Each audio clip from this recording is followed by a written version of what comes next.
Hi LEGO fans! The weekend is finally here and I'm hoping for a satisfying selection of super seasonal surprises from Saturday the 16th's sensationally salubrious sacrifices. Can I breathe now? Friday's clutch of 5 gifts was fair to middling. The not-so-fabulous Avengers took home 1 point for their pointless arc reactor station. City's cheap trick of putting a cat on an otherwise terrible table earned them just 2 points. I didn't really feel Potter's commitment with their butterbeer barrel, which earned a middle table 3 points. Friends took advantage of a slow day with a wood-fired oven and frying pan taking 2nd place and 4 points, but at the end of the day, LEGO Star Wars took 5 points and gift of the day for the Ewoks Bright Tree Village. As we embark on day 16 of the annual Advent Calendar door opening spectacular, LEGO Friends are floundering feebly in 5th with 45 points. City has a 1 point advantage, sitting in 4th with 46. The Marvel Avengers have crashed into 3rd place with 47. And the Boy What Gone Done Lived is in 2nd with a bullseye. But this year's current lead in the Keppel run is Star Wars with 52. Can Star Wars maintain their recent return to form? Let's open up those doors! On this sensational Saturday, we're starting our journey with the current leaders, Star Wars. We do, of course, have door number 16, and let's see what we've got today. We have, I don't think that's a ship. That's very grey. Yeah, I'm sensing an Endor theme here. I don't mean indoor, I mean Endor like the forest moon. That looks like the thing on the front of the box. You see this thing, which is very much more stylized. But I think this is the entrance to the... Is it the shield generator bunker? Yeah, it looks like that. Very grey. I do like these kind of wedge elements here with the cutouts. But oh, just look at that. It's all grey. Grey as can be. It might be really cool. So I'll give it the benefit of the doubt. I'll put it together and we shall take a look at this together. So from LEGO Star Wars and continuing the Endor theme, we have the shield generator bunker featured in Return of the Jedi. It's like that thing on the front of the box but without the Christmas lights and the snow. I'm a big fan of shields, they're something I can get behind. I also like generators, but some low-life nerf herder stole mine. Now I'm powerless. In case you don't remember, the shield generator bunker was an Imperial outpost on the forest moon of Endor. This is the secret back entrance that the rebels penetrated during the Battle of Endor. Ultimately, they were able to take down the shield generator and render the Death Star vulnerable. The microscale build is quite recognisable as the bunker's doors, but it is a bit of a disappointing shade of grey. The roof is made from a couple of 1x2 jumper plates, and everything is kind of held together by 2 full-way snot bricks. In totality, we have 11 elements making up this build. The one thing this does lack are the blast doors, although I guess this may have already been blasted open. I don't think this is a very exciting gift, but as a micro-scale recreation of the secret back door to the bunker, this does just about everything it needs. Will this minimum viable product earn maximum awardable points? Stay tuned! So a bit of a Dre Greary start from LEGO Star Wars, but hopefully Harry Potter can bring in some colour. Let's see what we've got behind door 16, and oh my goodness. Well, this may shed some light upon the matter, but... oh man, it's a lamppost, it's street furniture, it's filler. And look at this, it's kind of caught in the segment next door again. Oh, and look at that bag! That has to be the biggest advent calendar bag I've ever seen. I don't know why we need it for that amount of disappointing parts, but yeah, we have a lamppost or a street lamp or whatever you want to call it. Not very exciting, not very magical. All the wizards have Lumos on their wands anyway, so a bit irrelevant. Anywho, I shall put this wonderful street lamp together and we shall take a closer look. And so from Harry Potter, we have a gift that only Daisy the dog could appreciate. I wish I had a deluminator so we didn't have to look at this, but judge it we must. In keeping with the snowy Hogsmeade theme, the lamppost sits in a pile of snow. Most of the post is made from a 5-long antenna element, but then we have a marginally more exciting lightsaber handle. Are you Star Wars in disguise? The actual lamp is a trans-yellow minifigure head and must have some kind of wizarding bulb inside. How many politicians does it take to change a light bulb? 1 to promise a brighter future and the rest to screw it up. If you ask Confucius, it takes 15 people to change a light bulb, because many hands make light work. Topping out the excitement that is the Harry Potter lamppost, we have a neat pyramid of snow piled up on top. The only disappointment with today's gift is that we only have one of them. Hopefully we'll get many more of these in days to come so we can illuminate Hogsmeade. Said nobody ever. Without making light of the situation, LEGO could have at least clipped some kind of Wizarding World wreath to it. Just anything to make this more Harry Potter would have been great. Will this Wizarding World lamppost make like Lumos and brighten Harry's chances of Gift of the Day? Stay tuned to see how badly this does later in the video. Well, I really was hoping for better from Mr. Potter, but we have an opportunity here for LEGO Friends, who is mirrored. Let's open up door 16 and see what we've got in here. And oh man, what do we have? Oh man, it's a table and stools. Now, I do like the kind of mint green elements here. That's quite nice. I thought they were going to be white, but actually when you see them, they are minty green, which is quite an unusual colour, or certainly one of the more recent colours to be introduced to the portfolio. So we've got a table, 2 stools, and some kind of, I was going to say wreath or foliage, but actually that's a candle, I guess, or a flame. Yeah, there is a flame element in there. This is definitely what we call filler, but let's put this together, and then I think we'll consider our judgment. So from LEGO Friends, we have just what everybody wanted: a table with stools, holly, and a candle. Festive this may be, but welcome, I'm not so sure. One thing I do like is the inclusion of elements in this light aqua colour. That colour, along with standard green, is used for the stools, which seem impractically low. To be fair to LEGO Friends, with a little careful balancing, you can sit a mini doll at the table. You could also use this to host a Christmas party for the animals. Yes, Hammy's back, and he's been busy with his girlfriend. The table is about as exciting as it gets, but does include some festive decoration. There's a candle constructed of a trans-orange flame element in a gold holder. Did you hear about the Yankee Candle factory getting closed down? It makes no sense! We also have some greenery which contrasts nicely against the red tabletop. It reminds me of my friend Dave's funeral. He died from drowning, so I sent a lifebelt-shaped wreath. It's what he would have wanted. I do wonder if the calendars are trying to make some kind of philosophical point today. After all, when everything is filler, nothing is filler.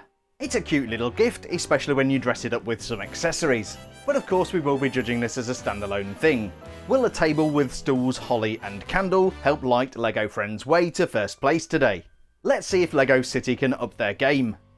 Moving swiftly along in the search for something good, we have LEGO City, which I don't really fancy our chances here.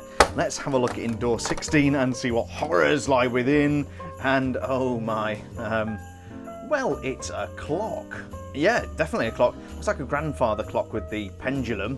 That's a nice, kind of nice little. Oh, I like the gold elements here. That's always nice to get. And we do, of course, have a printed clock face, which is kind of nice for the collection. That looks like one of the ones we see in the Disney sets where the clock is almost set to midnight and Cinderella has to go home, otherwise the Uber won't pick her up or something. But yeah, we've got a grandfather clock. I don't know exactly why, but that's a thing. Let's put it together and give it some time. And so from LEGO City we have a grandfather clock. It's about time. Grandfather clocks are very much like grandmother clocks, except they have a dong. This may not be the greatest gift of all time, but I do think LEGO City have done a really nice job with the build. The top of the clock is pleasingly pitched with 2 1x2 dark brown cheese slopes.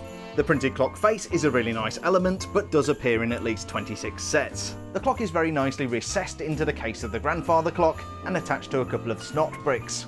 Helping the clock mechanism to keep time, we have a really nice pendulum. It's a pearl gold bar with 1x1 round plate and hollow stud. Einstein famously appreciated grandfather clocks. Well, time is relative. I used to have one, but it got infested by bugs. Time flies. Far from wasting our time, LEGO City has given us a really nice gift today. I love the way everything is recessed back into the case. It's so thoughtfully constructed. Is it time for LEGO City to take home gift of the day? We'll find out in just a couple of minutes. And so we reach our final calendar and one last chance of redemption. Let's see what the Marvel Avengers have got for us today. Let's hope it is something good. And, well, okay, well that's colourful. What is it? Looks like some kind of chair, or I guess more elaborate, a throne. I really do like the colours. Now, whose colours are these going to be? Is that going to be the Flash or maybe Aquaman? I don't know about the trans green. What I do know is it's quite a spectacular looking thing on paper. I hope it's going to look as good when it's put together. So I shall go ahead and Avengers assemble this, and we shall take a closer look. Well, I thought the Marvel Avengers had been sitting around resting on their laurels, but they've been busy making this fancy chair. The question of course is who would sit in a fancy throne like this? I did wonder whether it might be the Space Throne, Thanos' personal floating seat in Sanctuary. I also thought this might be an Illuminati chair. Again, that theory is debunked. Green Lantern came to mind given all of the trans green elements. But of course, to save you getting all riled up in the comments, Green Lantern is DC. My best theory is that this might be related to Aquaman, maybe the Throne of Atlantis. Of course, it could just be a frustrating chair which doesn't want to sit straight to be filmed. Grrr. The base is made out of curved dark green elements, which gives it an annoying tendency to rock from side to side. What really draws the eye are all of the shiny things. The seat on which somebody's posterior is meant to be perched is made of gold, can't be very comfortable. The back of the chair, however, is beautifully decorated, complete with pearl gold vine elements. These are very, very nice things indeed. Also pleasantly pleasing are the dark trans green cheese slopes. We find some more trans green at the back of the chair's arms. Looking at how decorative this is, I think it would be rude to dismiss it as a chair. This is clearly a throne for a high status individual. Famously, Queen Elizabeth was on the throne for 70 years. That must have been one heck of a dodgy curry. While the occupant of the chair may remain a bit of a mystery until I read the comments tomorrow, I really do like this. It's very decorative, it's got a bit of a festive feel to it, and you can't deny this has a bit of a wow factor. Enough to wow me into giving it 5 points. I think it's time to get my judging hat on. And so, on what is decidedly a minifigure-free day, we've liberated all 5 day 16 gifts from behind every door of every LEGO advent calendar. From LEGO Star Wars we got the Endor Shield Generator Bunker, from Harry Potter we got Disappointment, LEGO Friends gave us a Holly and Candle complete with table and stools, no, not that kind of stool, and from LEGO City we got a Grandfather Clock, about damn time. Finally from the Marvelous Avengers we got a throne from some unnamed character. But which one of these gifts deserves to be guest of honour at a banquet thrown by King Hammy, and which deserves to get caught using the rear entrance of the Endor Shield Generator and thoroughly disintegrated? Let's award some points! In last place, earning 1 point for the Boy What Gone Done Lived, although this breaks my heart, is the Hogsmeade lamppost, which lacks any tangible wizarding theming. Coming fourth and earning 2 points for LEGO Friends is the festive table and stools. I nearly penalised LEGO Star Wars on the basis of their gift being a grey blob, but it is a good recreation of the bunker doors, was featured heavily in Return of the Jedi, and is very well themed to the calendar. Past Jeremy forgot to record the score, so this is future Jeremy from the editing desk. Star Wars come middle of the pack with 3 points. My runner-up today is LEGO City, which takes home 4 points for the Grandfather Clock. I can't stress this enough, it is a really nice build. But when it comes to the wow factor, I'm giving 5 points and gift of the day to the Marvel Avengers for their throne. Whether it belongs to Aquaman or somebody else, you can't deny this has style.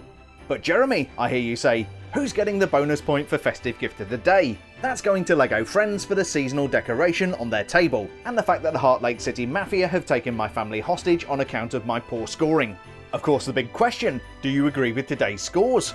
Do I deserve to be permanently deluminated by way of the Avada Kedavra curse for giving 1 point to the Boy What Gone Done Lived? Or maybe Old Father Time will come pay me a visit for snubbing LEGO City's Grandfather Clock in favour of the Avengers throne? As always, please do share your thoughts and opinions in the comments. I do read them all, and I do like to reply to as many as I can. If I haven't gotten to you yet, then I do apologise. So after triangulating the trigonometry and rationalising the ratios, how is our leaderboard for calendar of the year 2023 looking? Languishing in last with 48 points, it's the LEGO Friends. 2 points ahead in fourth with 50, it's LEGO City. And perilously close to complete embarrassment is LEGO Harry Potter with 51 points. Our current runner-up is the Marvel Avengers with 52. And remaining at the top of the table with 55 points, it's LEGO Star Wars. With just 40 doors remaining before we declare Advent Calendar of the Year 2023, these calendars better start taking the contest seriously. Guys, I want minifigures and I want them now. I really hope you enjoyed today's video, and I absolutely implore you to leave a thumbs up for King Hammy. King Hammy also proclaims that you should subscribe to my channel and send messages of respect in the comments. King Hammy is way too needy and may need to go back into storage. Like Arnie in too many Terminator movies, I'll be back. So have a super satisfying and sweet Saturday, stay safe, and I'll see you bright and early on Sunday morning.